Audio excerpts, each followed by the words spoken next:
Hi everybody, my name is Logan M. Martin, and this is my presentation on the World War II American Lend-Lease program. Let's start ourselves off with a little introduction here. So the Lend-Lease program was one of the most influential programs of World War II, yet it is also one of the least commonly discussed. So let's ask a couple questions and give ourselves a little outline for our presentation here by asking, what exactly was the Lend-Lease program, and what effect did it have on the Allied powers as a whole? Let's start out with a little history section here. So before Lend-Lease, the U.S. did have a couple of programs going to help supply its allies during the beginning of the war. These included the Cash and Carry Amendment to the late 1930s Neutrality Acts, which allowed U.S. allied countries to buy military supplies only if they had money on hand to purchase it. The second of these major programs was actually British, known as the Tizard Mission, in which the British sent scientists and diplomats to the U.S. with technical documents and information about ideas such as the nuclear bomb that would help the U.S. war effort build up in preparedness for the war. Some of these supplies include, obviously, information about the feasibility of the nuclear bomb, the radar, Frank Whittle's original design for the jet engine, and the proximity fuse for anti-air guns. The third and quite possibly most major program run by the U.S. was the Destroyers for Bases Agreement with the British in, I want to say, 1941, in which the U.S. got leases from the British for bases they wanted in the Atlantic and Pacific in trade for, I want to say, around 50 destroyers, which were given to the U.S., or which were given to the British Navy. Now, let's ask another question here. What did Lend-Lease entail? While Lend-Lease was a very broad program encompassing many different minor programs inside it, kind of like a Fabergé egg, it mostly consisted of the U.S. shipping supplies to the Allies up to and including tanks, aircraft, food, ships, trucks, etc., usually at a massive discount. They even shipped raw resources to the USSR, for example, which needed raw resources to run its factories. Now let's start out with looking at who exactly got what during the program. The U.S. shipped supplies to a large amount of countries during the Lend-Lease program, but we sent the most amount of supplies to the UK, which was at our time the closest allies. The British were shipped over $31 billion at the time dollars in supplies, which rounds up to about, or rather inflates up to about $453 billion in 2021's money. Of the supplies shipped, the British got just a bit of everything, including aircraft, tanks, ships, guns, food, all of which the British made heavy use of. Of note, the Royal Air Force and Fleet Air Arm made heavy use of U.S. aircraft during the war, the Fleet Air Arm making heavy use of Grumman F-6F Hellcats as well as Corsair fighters, and the RAF making heavy use of American-built P-51 Mustangs. The British also, due to their failure at the Battle of Dunkirk, made heavy use of U.S. tanks throughout the war since their armor force was decimated in France. U.S.-made M4 Sherman saw heavy use with the British throughout the war, and the British even made their own special variants, such as the infamous Sherman Firefly, in which the British stuck a very large gun in a turret it should not have been able to fit in. Now let's look at the second largest supplied nation of the war, which would be the USSR, which I will probably be referring to as the Soviet Union. While the British got the most supplies, the Soviets came in a close second. The U.S. supplied the Soviets starting in 1941, which was, I think, like 6 months after that we started supplying the British.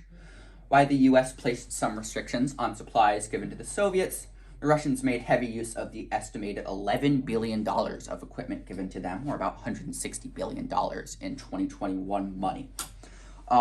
The Soviets got a lot of different equipment. They obviously made heavy use of American tanks and aircraft throughout the war, as well as the fact that the Americans were essentially feeding half of the Red Army. For example, the Soviets had a large amount of American-built Sherman tanks, which supplied, I want to say, like 6 divisions worth of troops. As you can see here in this photo I found, which I think is very cool, you can see a picture of a Soviet service M4 on the German front with some Russian writing on it, which I believe it said something about to Berlin or something, which I think is very cool. The Soviet Air Force also made heavy use of American-built P-39 and P-63 Cobra aircraft, which, while generally hated by the Americans, the Soviets loved due to their high amount of firepower. The Soviets made heavy use of them fighting the Luftwaffe on the Eastern Front, in which they made very good use of them. In fact, one more interesting thing that I think is hilarious, during the war, the US actually shipped the Soviets a whole rubber tire factory, lifted from Ford's Baton Rouge, or rather, Rogue River manufacturing facility. Now, the US didn't just ship supplies to the British and Soviets. The US shipped supplies to a multitude of other nations, including, at the time, the Republic of China, not to be confused with the Communist People's Republic of China. France. US supplies was used heavily to reinforce the French army with the end of the war. The Netherlands, with the same general thing. And even Brazil, of all things, which was actually considered a major, important minor power during the war. The Brazilians actually fought in France, which I think is fascinating. In total, this was around $6 billion worth of supplies, which isn't as much as the other two, but is still very significant. Now, let's look at another quick note with reverse Lend-Lease, which was when the British shipped the U.S. supplies throughout the war. The U.S. obviously wasn't the only one Lend-Leasing supplies. The U.K. also shipped the U.S. small amounts of aircraft for trials, as well as the U.S. making heavy use of British-made spark plugs in production of the B-17 strategic bomber. British-made petroleum products were also heavily used in the U.S. As we can see for some examples of reverse Lend-Lease equipment, this is a British-made, I want to say de Havilland Mosquito light bomber, which was used relatively heavily for reconnaissance during the war by the U.S. Another note is, how exactly did the Allies pay back the United States? While all supplies given to the Allies were heavily discounted, they still were tasked with paying back the U.S. Obviously, the British helped pay that back with reverse Lend-Lease. But interestingly enough, by the end of the war, the British actually got their massive loan given to them by the U.S. Revoked for all intents. So they didn't actually have to pay it back, because if they did, their economy would have collapsed. The Soviets actually shipped a relatively large amount of raw materials to the U.S., mostly valuable metals, including gold and even platinum, although a quantifiable amount of material was lost to German raiding throughout the war. Soviet debt to the U.S. wouldn't actually be ended until the late 1970s under, I want to say, Reagan, in which the debt was forgiven in turn for U.S. or for Soviet grain shipments being shipped to the U.S. at the time. Now, let's look at what effect Lend-Lease had on the war exactly. Let's start with the UK. As would be expected, supplying the UK after its massive losses at Dunkirk essentially saved the British Army from collapsation, or at least stabilized the UK's situation during the war.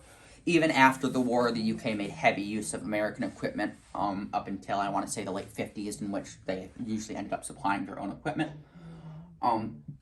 As you can see here, some examples of UK equipment that was Lend-Lease to them. We can see a, I want to say, Clemson-class destroyer shipped to the UK during destroy shore bases, and an American M3 Stuart, which was heavily used as the primary British light tank of the war. Secondly, let's look at the Soviets. Historical opinions on Lend-Lease effect on the Soviet war effort does differ greatly depending on if you ask Russian or American historians. I personally am not a historian, so I can't make an overly large comment on the situation, but it can be at least acknowledged that the Soviets made heavy use of U.S. equipment throughout the war. American A-20 Havoc bombers, for example, being the backbone of the Soviet close air support effort on the Eastern Front.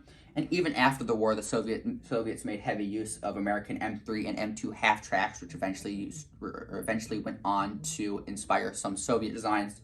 And they also made heavy use of American-built Studebaker trucks, which actually, if I remember properly, saw service until like the early 70s or something insane like that. Let's look at our final slide here, in which we'll just have a minor discussion on the different routes the U.S. used to supply its allies. The US to UK route was pretty easy. It was just over the Atlantic, as would be expected. But much more interesting is how the US supplied the Soviets throughout the war. The US shipped supplies to the Soviets via a multitude of routes. We shipped some through the Atlantic. Starting from the UK, the US made heavy use of Arctic convoys in which supplies would be shipped through the Arctic north of Germany. The Arctic convoys were a very major focal point of the naval effort during the war, and one of the most important notes of that was the Arctic convoys were almost the direct result of the sinking of the German battleship Scharnost during, 1944, I want to say, or it might have been 43.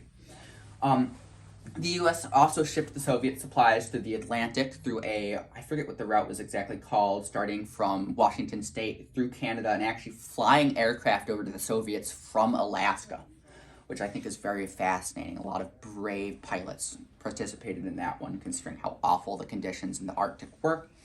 And the U.S. even shipped the Soviet supplies through the Middle East, which at the time probably wasn't as hostile as it is today, which just goes to show the amount of effort we and the Soviets, for that matter, put into getting U.S. supplies shipped to them during the war.